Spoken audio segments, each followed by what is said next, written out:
যে অনেক তদন্তের বিষয় আপনাদের কাছে আমরা ইচ্ছে করে প্রকাশ করতে পারছি, করবও না।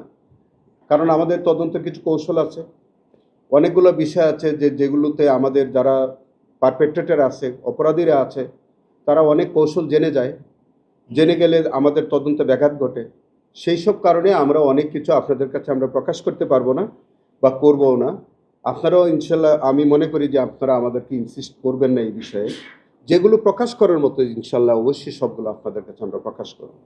আর যেগুলো আমরা প্রকাশ করতে পারবো না মনে করবেন, সেগুলো মনে করবেন যে তদন্তের স্বার্থে অথবা বিচারের স্বার্থে আমরা ওগুলো প্রকাশ করছি না। তবে আমি যেটা বলছি, যেটা আমাদেরকে বললেন আপনি, যে লোকবলের সংকট বলেন, ট্রাইব্যুনাল সংকট বলেন, এরকম বিষয়, এটা তো বটেই। আমাদের এটা তো আপনি দেখেন সারা বাংলাদেশে আমাদের জুরিডিকশন।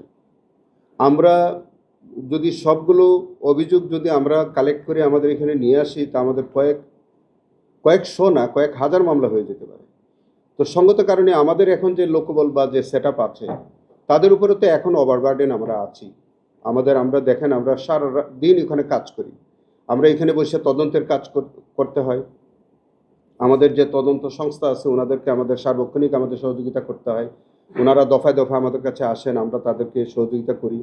আমরা ট্রাইব্যুনালে বিচার কার্যক্রমে অংশগ্রহণ করি এবং অনেকগুলো বিষয় আছে যেগুলি আমরা কিন্তু সারাদিন বসে আমরা কাজ করি। আমরা সারাদিন ওখানে দেখবেন যে সন্ধ্যার আগে আমরা কোনো প্রসিকিউশনের সদস্য আমরা যেতেও পারি না। সারাদিন আমরা কাজ করি। আমাদের তদন্ত সংস্থায় যারা আছেন তারাও একইভাবে আমরা কাজ করে যাচ্ছি। নন ইনভার্টার এসির দামে ঘরে আনুন বিদ্যুৎ সাশ্রয়ী ইনভার্টার এসি। এখন 1.5 টন মাই ওয়ান ইনভার্টার এসি মাত্র 48,900 টাকা পাওয়া যাচ্ছে মিনিস্টার শোরুমে।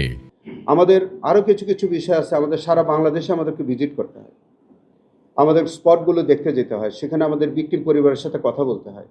ইতিমধ্যে আপনারা জানেন যে আমরা এই যে আগামী 11 তারিখ আমরা নরসিংদীতে, সেখানে আমাদের প্রায় 16 বা 18 জন শহীদ হয়েছে।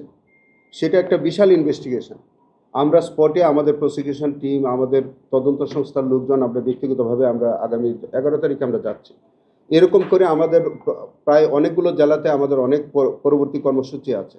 এইভাবেই কিন্তু আমরা আসলে আমাদের কাজগুলো করে যেতে হয়, যার কারণে আমাদের একটু কোনো ক্ষেত্রে আমাদের একটু সময় লেগে যায় হয়তো। এটা আমাদের ইচ্ছাকৃত না।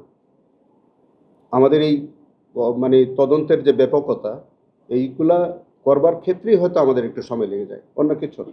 না, আমরা ফ্যাক্টস ফাইন্ডিং কমিটিতে কি পেয়েছে না পেয়েছি তো আপনাদের কাছে এখন বলবো না। তবে যেটা হচ্ছে, আমরা ফ্যাক্ট ফাইন্ডিং কমিটির যে রিপোর্টটা এই মাসের মধ্যেই আশা করি ইনশাল্লাহ আমরা দিতে পারবো। আমরা যে আজকে যে ফজল করিম চৌধুরীর সংক্রান্ত যে বিষয়টা কেন্দ্র করে আমাদের কিছু অভিযোগ আমাদের সামনে এসেছিল, আমাদের ফ্যাক্ট ফাইন্ডিং কমিটিতে সবগুলো বিষয় আমরা নিয়ে আসবো আশা করি। আপনাদের মাধ্যমে আমি পরিষ্কার একটা মেসেজ দিতে চাই যে অতীতে আমাদের ত্রুটি বিচ্যুতি যদি কোনো কিছু হয়েও থাকে, সেখান থেকে আমাদেরকে ভবিষ্যতের জন্য আমাদের শিক্ষা নিতে হবে। আমাদের প্রসিকিউশন টিমের সদস্য, তদন্ত সংস্থার সদস্য, সবাইকে আমি একটা মেসেজ দিতে চাই যে আমাদের কোনো কর্মকাণ্ডে ভবিষ্যতে এই ধরনের কোনো বিষয় যদি আসে, কেউ এ থেকে বিন্দুতম তাদের ছাড় দেওয়া হবে না।